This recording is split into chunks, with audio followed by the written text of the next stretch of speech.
Vote হবে কিনা তার ঠিক নেই, না হওয়ার সম্ভাবনা এখনো যথেষ্ট। ত্রয়োদশ জাতীয় সংসদ নির্বাচনের আর মাত্র ৮ দিন বাকি। যে ৮ দিন শুধু রাজনৈতিক দলগুলোর জন্য নয়, পুরো রাষ্ট্রযন্ত্রের জন্যই এক ধরনের অগ্নি পরীক্ষা। এই নির্বাচনে সবচেয়ে বেশি উচ্চারিত যে শব্দটি, সেটি প্রশাসন। কে প্রশাসনকে ব্যবহার করছে, কে প্রভাব ফেলছে, কে কার পক্ষে, এই প্রশ্নেই এখন রাজনীতির তাপমাত্রা চরমে। একদিকে বিএনপি, অন্যদিকে জামায়াত, এনসিপি ও স্বতন্ত্র প্রার্থীদেরও আঙুল। সব পক্ষই বলছে প্রশাসন প্রতিপক্ষের কবজায়। অভিযোগ পাল্টা অভিযোগে এমন পর্যায়ে পৌঁছেছে যে সাধারণ ভোটারও প্রশ্ন করতে শুরু করেছে, আসলেই কি প্রশাসন নিরপেক্ষ থাকবে? এদিকে জনপ্রশাসন বিশ্লেষকরা বলছেন ছবিটা এতটা সোজা নয়। এই প্রশ্নের উত্তর খুঁজতে হলে আমাদের ফিরে যেতে হয় 2018 সালে, একাদশ জাতীয় সংসদ নির্বাচন। সেই নির্বাচনে দিনের ভোট রাতে দেওয়ার অভিযোগ শুধু রাজনৈতিক বক্তব্য ছিল না। পরবর্তী সময়ে গঠিত তদন্ত কমিশনের প্রতিবেদনে উঠে আসে জেলা প্রশাসক, ইউএনও, রিটার্নিং কর্মকর্তা, পুলিশ সুপার এবং ওসিদের সরাসরি সম্পৃক্ততার খবর। সে সময় পুরো জনপ্রশাসন এবং পুলিশ প্রশাসন ছিল একমুখী। ক্ষমতাসীন আওয়ামী লীগ সরকারের পক্ষে মাঠে প্রশাসন সরাসরি কাজ করেছে এমন অভিযোগের ভিত্তিতেই পরে ব্যবস্থা নেওয়া হয়। এই অপরাধে গত বছর জনপ্রশাসন মন্ত্রণালয় 33 জন যুগ্ম সচিব এবং সমপর্যায়ের কর্মকর্তাকে ওএসডি করে। এরা সবাই 2018 সালের নির্বাচনে রিটার্নিং কর্মকর্তা বা জেলা প্রশাসকের দায়িত্বে ছিলেন। শুধু তাই নয়, 2014, 2018 এবং 2024 এই তিনটি বিতর্কিত নির্বাচনের দায়িত্বে থাকা সাবেক জেলা প্রশাসকদের মধ্যে অন্তত 22 জনকে বাধ্যতামূলক অবসরে পাঠানো হয়েছে। এই তথ্যগুলো গুরুত্বপূর্ণ, কারণ এগুলো প্রশাসনের ভেতরে এক ধরনের ভয় এবং সতর্কতা তৈরি করেছে। ত্রয়োদশ জাতীয় সংসদ নির্বাচনে মাঠ প্রশাসনের ভূমিকা আগের মতোই গুরুত্বপূর্ণ। নির্বাচন কমিশনের অধীনে নিয়োগ পাওয়া 69 জন রিটার্নিং কর্মকর্তার মধ্যে মাত্র 3 জন নির্বাচন কমিশনের নিজস্ব কর্মকর্তা। বাকি 66 জনের মধ্যে ঢাকা এবং চট্টগ্রামের 2 জন বিভাগীয় কমিশনার, 64 জন জেলা প্রশাসক। সহকারী রিটার্নিং কর্মকর্তা হিসেবে দায়িত্ব পালন করছেন ইউএনওরা। মাঠে আইনশৃঙ্খলার দায়িত্বে এসপি এবং ওসিরা, অর্থাৎ নির্বাচন কমিশনের পুরো ব্যবস্থাপনাই কার্যত প্রশাসনের উপর নির্ভরশীল। এখানেই আসে মূল ঝুঁকি। জনপ্রশাসন বিশ্লেষকদের মতে 2018 সালের মতো ঢালাও কারচুপির অভিযোগ এবার নেই, কারণ এবার প্রশাসন একমুখী নয়। একদিকে অন্তর্বর্তীকালীন সরকার, অন্যদিকে বিএনপি ও জামায়াতপন্থী কর্মকর্তাদের পাল্টাপাল্টি অবস্থান প্রশাসনকে বিভক্ত করেছে। মাঠ প্রশাসনে সবাই একটি রাজনৈতিক লাইনে নেই, ফলে কোনো একটি দল চাইলেই পুরো প্রশাসন ব্যবহার করে বড় ধরনের কারচুপি করা কঠিন। জনপ্রশাসন বিশেষজ্ঞ এবং সাবেক অতিরিক্ত সচিব ফিরোজ মিয়া বলেন, ঢালাও কারচুপি এবার সম্ভব নয়, তবে যেখানে যে দল প্রভাব বিস্তার করতে পারবে সেখানে পক্ষপাতিত্বের চেষ্টা হবে। অর্থাৎ স্থানীয় পর্যায়ে সীমিত কারচুপির ঝুঁকি থাকলেও জাতীয় পর্যায়ে 2018 ধাঁচের ঘটনা পুনরাবৃত্তির সম্ভাবনা কম। এই নির্বাচনের আগে সবচেয়ে উদ্বেগজনক বিষয় হল প্রশাসনের প্রকাশ্য দলীয় বিভক্তি। বিসিএস প্রশাসনে ক্যাডারের সংগঠন Bangladesh administrative service association BASA এখন কার্যত 2 ভাগে বিভক্ত। একটি কমিটি বিএনপি অনুসারী কর্মকর্তাদের, অপরটি জামায়াতে ইসলামীপন্থী কর্মকর্তাদের। একই দিনে 2 কমিটি আলাদা আলাদা সংবাদ বিজ্ঞপ্তি দিয়েছে। এটা বাংলাদেশের প্রশাসনিক ইতিহাসে বিরল কিন্তু ভয়াবহ ঘটনা। কারণ যে প্রশাসন নির্বাচন নিরপেক্ষ রাখবে, সেই প্রশাসনের ভেতরেই যদি দলীয় লাইন টানা হয়, তাহলে আস্থা থাকবে কোথায়? এই বিভক্তির বাস্তব প্রমাণ পাওয়া যায় 20 জানুয়ারির ঘটনায়। ওই দিন জনপ্রশাসন মন্ত্রণালয় 8 জন ইউএনওকে বদলি করে, কিন্তু মাত্র 2 দিনের মাথায় সেই বদলি বাতিল করে নতুন প্রজ্ঞাপন জারি করা হয়। এই বদলি এবং বাতিলের পেছনে বিএনপি ও জামায়াতের শীর্ষ নেতাদের হস্তক্ষেপ ছিল এমন তথ্য গণমাধ্যমে এসেছে। এর প্রভাব পড়ে প্রশাসনের ভেতরে থাকা দলীয় অনুসারী কর্মকর্তাদের উপরে। কে কার লোক, এই সন্দেহই প্রশাসনকে আরো বিভক্ত করেছে। এদিকে নির্বাচনের আগে সচিবালয়ে কার্যত স্থবিরতা নেমে এসেছে, কারণ জনপ্রশাসন এবং স্বরাষ্ট্র মন্ত্রণালয় ছাড়া অন্য মন্ত্রণালয়গুলোতে বড় সিদ্ধান্ত নেই। তফসিল ঘোষণার পর বদলি প্রায় বন্ধ, নতুন প্রকল্প অনুমোদন স্থগিত, সংস্কার কার্যক্রমের গতি উল্লেখযোগ্যভাবে কমেছে। সরকারি কর্মকর্তারা মূলত নির্বাচন পরবর্তী নতুন সরকারের অপেক্ষায়। সাবেক অতিরিক্ত সচিব ফিরোজ মিয়ার ভাষায়, পরবর্তী সরকারের রোষানল এড়াতেই অনেকে কাজের গতি কমিয়ে দিয়েছেন। এই স্থবিরতা সরাসরি নাগরিক সেবায় প্রভাব ফেলছে, যা সংখ্যায় না হলেও বাস্তবে স্পষ্ট। সাবেক সচিব আনোয়ার ফারুক বলেছেন, এবার কোনো রাজনৈতিক সরকার ক্ষমতায় থেকে নির্বাচন করছে না, তাই প্রশাসনকে কোনো নির্দেশ মানতে বাধ্য করা যাবে না। তবে তিনি এটাও বলেছেন, যে দল জিতছে বলে মনে হবে কর্মকর্তারা ভোটের দিন তাদের বিরূপ করতে চাইবেন না। অন্যদিকে নির্বাচন কমিশনের সাবেক অতিরিক্ত সচিব জেসমিন টুলি স্পষ্ট করে বলেছেন, ভালো নির্বাচন শুধু প্রশাসনের উপর নির্ভর করে না, রাজনৈতিক দলগুলোর আচরণ এখানে সবচেয়ে বড় ফ্যাক্টর। গত 3টি বিতর্কিত নির্বাচনের পর দেশের বিপুল সংখ্যক মানুষ ভোটাধিকার থেকে বঞ্চিত হয়েছে। এবার তারা অপেক্ষা করছে একটি গ্রহণযোগ্য শান্তিপূর্ণ নির্বাচনের জন্য। এই নির্বাচন যদি প্রশ্নবিদ্ধ হয়, তাহলে শুধু একটি সরকার নয়, পুরো গণতান্ত্রিক উত্তরণই হুমকির মুখে পড়বে। প্রশাসনের নিরপেক্ষতা তাই শুধু প্রশাসনিক বিষয় নয়, এটা রাষ্ট্রের অস্তিত্বের প্রশ্ন। এখন প্রশ্ন একটাই, প্রশাসন কি দলীয় চাপের ঊর্ধ্বে উঠে রাষ্ট্রের পক্ষে দাঁড়াতে পারবে, নাকি আবারও ইতিহাস নিজেকে পুনরাবৃত্তি করবে? আর এই প্রশ্নের উত্তর মিলবে ভোটের দিন 12 তারিখ। ভোট হবে কিনা তার ঠিক নেই, না হওয়ার সম্ভাবনা এখনো যথেষ্ট। কিন্তু যদি হয়, তাহলে ক্ষমতা দখলের সুযোগ কাজে লাগাতে সব ব্যবস্থা পাকা করে ফেলেছে ইউনূস জামাত জোট। আমার এই কথা শুনে কেউ বলতেই পারেন, এটা কেমন কথা? ইউনূস তো রাষ্ট্রপ্রধান, তার অবস্থান তো নিরপেক্ষ, তিনি কবে কখন জামাতের সঙ্গে জোট করলেন? এমন কথা যদি কেউ বলেন, তাকে বাংলাদেশের ব্যাপারে কিচ্ছুটি তিনি জানেন না, এটা বলতেই হবে। এই যে ন্যাশনাল সিটিজেন্স পার্টি বা এনসিপি, এটা তো ইউনূসের নিজের পার্টি, তাই তো এর নাম কিংস পার্টি। এই দল যখন জামাতের সঙ্গে জোট করে, তখন ইউনূস জামাত জোট ছাড়া কিছু বলা যায় কি?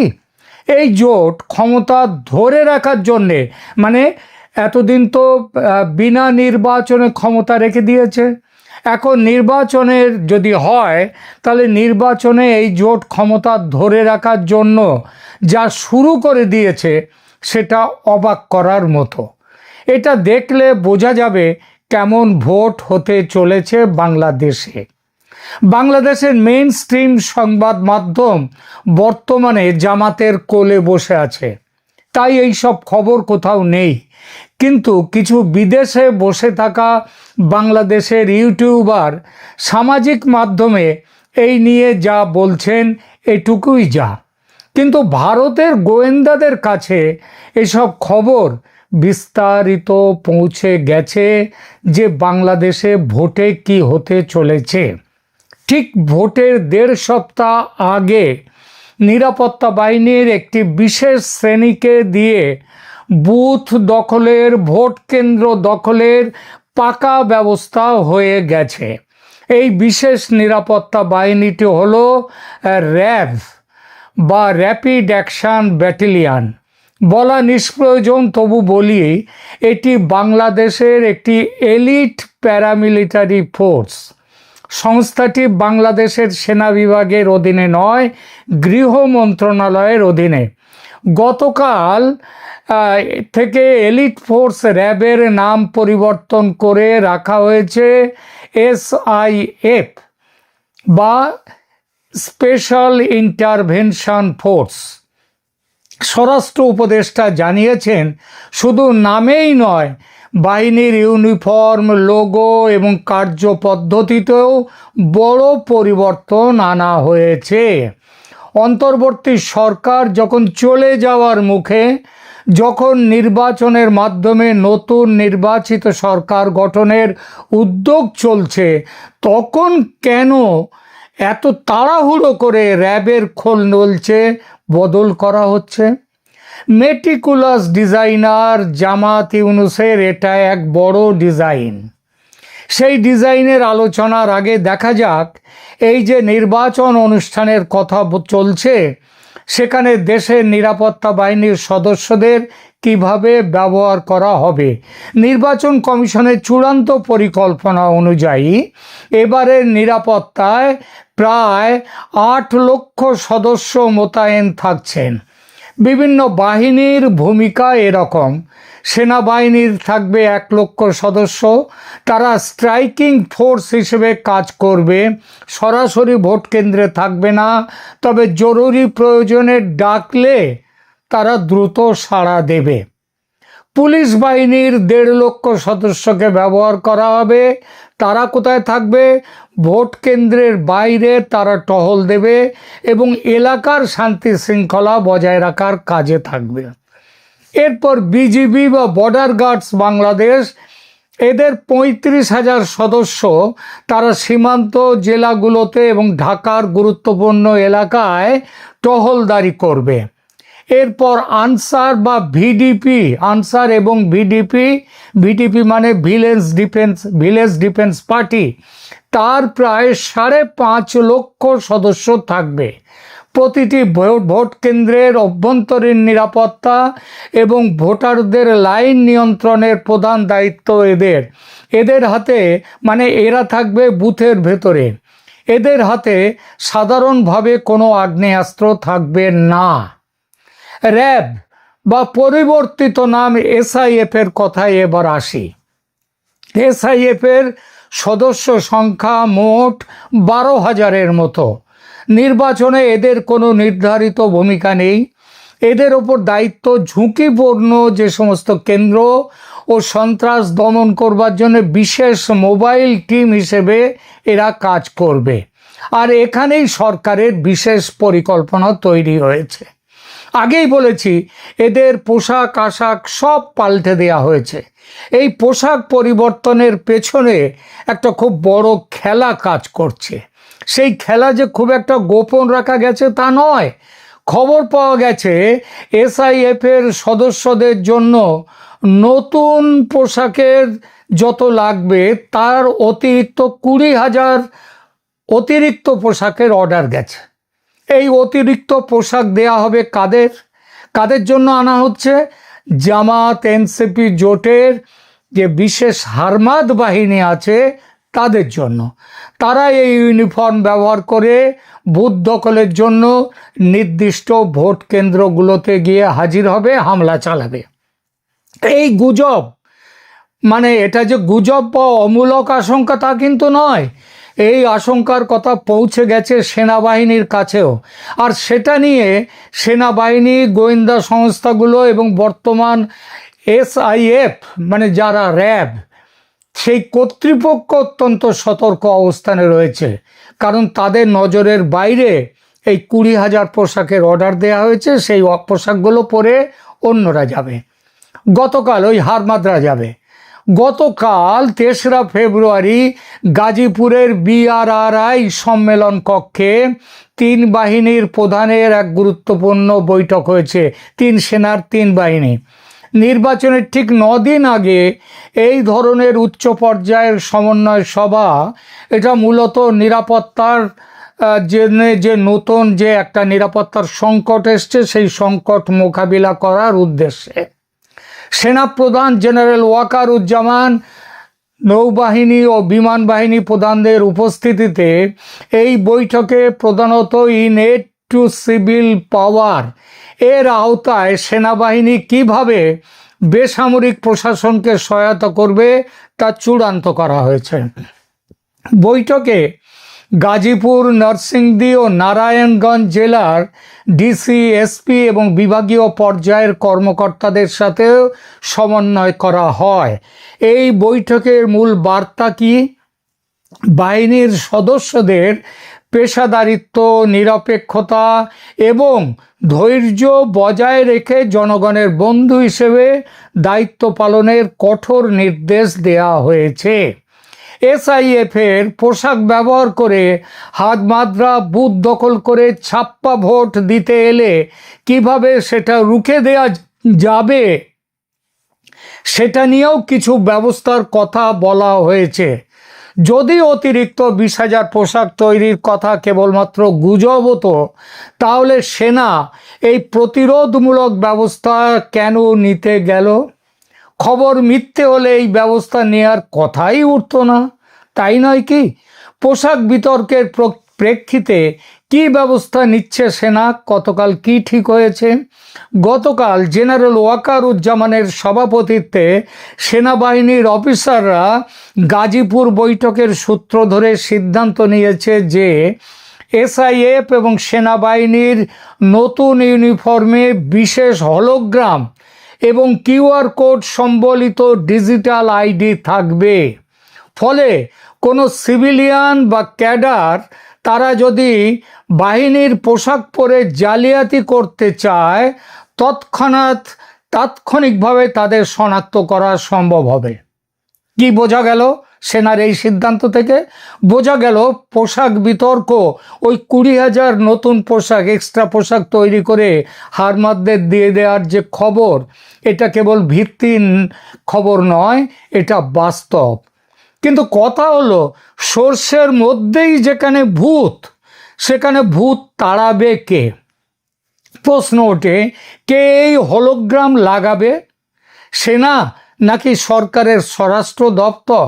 কে এই জালিয়াতি ধরবে? কিভাবে ধরবে? এসব প্রশ্নের কোনো সদুত্তর নেই। অর্থাৎ মেটিকুলাস ডিজাইন নিয়ে প্রশ্ন উঠে যেতেই চোখে ধুলো দেওয়ার চেষ্টা শুরু হয়ে গেছে। মনে রাখতে হবে, দেশে মোট ভোট কক্ষ মানে বুথ আছে 2,44,649টি, আর ভোট কেন্দ্র আছে, অর্থাৎ এই বুথগুলো যে ভোট কেন্দ্রে, অনেক ভোট কেন্দ্রেই একাধিক বুথ সেখানে আছে। ভোট কেন্দ্র মোট আছে 42,761টি। মোট ভোটার দেশে আছে 12,77,11,895 জন। তার মানে গড়ে প্রতিটি ভোট কেন্দ্রে প্রায় 3,000 ভোটার ভোট দেবেন এবং প্রতিটি বুথে গড়ে 5 থেকে 600 ভোটারের ব্যবস্থা রাখা হয়েছে। সারা দেশের ভোট কেন্দ্রগুলোকে 3টি ক্যাটেগরিতে ভাগ করা হয়েছে। লাল মানে অতি ঝুঁকিপূর্ণ বা হাইপার সেন্সিটিভ, হলুদ মানে ঝুঁকিপূর্ণ বা সেন্সিটিভ, এবং সবুজ মানে সাধারণ। নিরাপত্তা সূত্র মতে 42,761টি ভোট কেন্দ্রের মধ্যে হাইপার সেন্সিটিভ ভোট কেন্দ্র প্রায় 21,000, সেন্সিটিভ বা ঝুঁকিপূর্ণ ভোট কেন্দ্র প্রায় 16,359, আর নর্মাল বা সাধারণ ভোট কেন্দ্র মাত্র 5,000-এর মতো। এতেই বোঝা যাচ্ছে কোন উত্তেজনাকর পরিস্থিতির মধ্যে ভোট হতে চলেছে বাংলাদেশে। জামাত জোটের কাছে এবারের ভোট হলো তাদের ক্ষমতায় দীর্ঘ সময়ের জন্য থাকার শেষ আশা। জিতলে বাঁচবে, হারলে মরবে, পালাবার পথ নেই। চারদিকে, 3.5 দিকে ভারত, আর একদিকে বঙ্গোপসাগর। সুতরাং পালাবার পথ নেই। তাই তাদের মন্ত্র হচ্ছে করেঙ্গে ইয়া মরেঙ্গে। এই স্লোগানটা করেঙ্গে ইয়া মরেঙ্গে, এটা ইংরেজের বিরুদ্ধে স্লোগান দিয়েছিলেন গান্ধীজি। তবে জামাত জোটের পথ কিন্তু গান্ধীর পথে নয়, গান্ধীবাদী পথ নয়, তারা লড়কে লেঙ্গে বাংলাদেশ। বিএনপি এতদিন নেতৃত্ব সংকটে ভুগেছে। বিএনপির সাধারণ পরিচয় খিচুড়ি দল। এই দলের আদর্শ হিন্দি ফর্মুলা ছবির মতো, রাগ, দুঃখ, ফাইট, প্রেম সব কিছু ফর্মুলা মাফির এক এক চামচ করে নিয়ে আসা। সব দিক থেকে এক এক খাবলা মশলা নিয়ে তৈরি হয়। এখানে বিএনপিও তৈরিও ঠিক সেইভাবে। এখানে মুক্তিযুদ্ধের পক্ষ আছে, মুক্তিযুদ্ধের বিপক্ষ আছে, ধর্মনিরপেক্ষতা পক্ষ আছে, আবার গোঁড়া ইসলামী পক্ষ আছে, পাকিস্তানপন্থী আছে, আবার পাকিস্তানের বিরুদ্ধপন্থী আছে, ভারতপন্থী আছে, আবার ভারত বিদ্বেষী আছে। এই দলটি মাঠের লড়াইয়ে নেমেছে অনেক পরে। তারেক রহমান দেশে ফেরার পরও বেশ কয়েকদিন নাকে সর্ষের তেল দিয়ে ঘুমিয়েছে। ততদিনে জামাতের ঘর গোছানোর কাজ শেষ। সেজন্যেই জামাত জয়ের স্বপ্ন দেখছে। জয়ের দোরগোড়ায় পৌঁছে গেছে ভাবছে তারা, এবং সেটা ভাবনাটা খুব একটা মিথ্যেও নয়। এখন শুধু দরজা খোলার অপেক্ষা। সে কাজটুকু করার জন্য সব কিছু করতে তৈরি জামাত। এই সব কিছু বলতে কি, এসআইএফের পোশাকে নিজেদের হারমাতদের দিয়ে ভোট কেন্দ্র দখলের প্ল্যানও আছে, তা সেই কেউ স্বীকার করুক আর নাই করুক। ওয়াকারুজ্জামান গতকাল গাজীপুরের বৈঠকে এ নিয়ে উদ্বেগ প্রকাশ করেছেন, প্রতিরোধমূলক ব্যবস্থা নেওয়ার কথা বলেছেন। তবে গত 1.5 বছর তার নিজের যা ট্র্যাক রেকর্ড দেখেছে দেশের মানুষ, তাতে কোনটা তার মুখ আর কোনটা তার মুখোশ তা নিয়ে মানুষের বিস্তর সন্দেহ। 12ই ফেব্রুয়ারি কি ঘটবে দেশে সেটা জানেন কেবল পরম করুণাময়।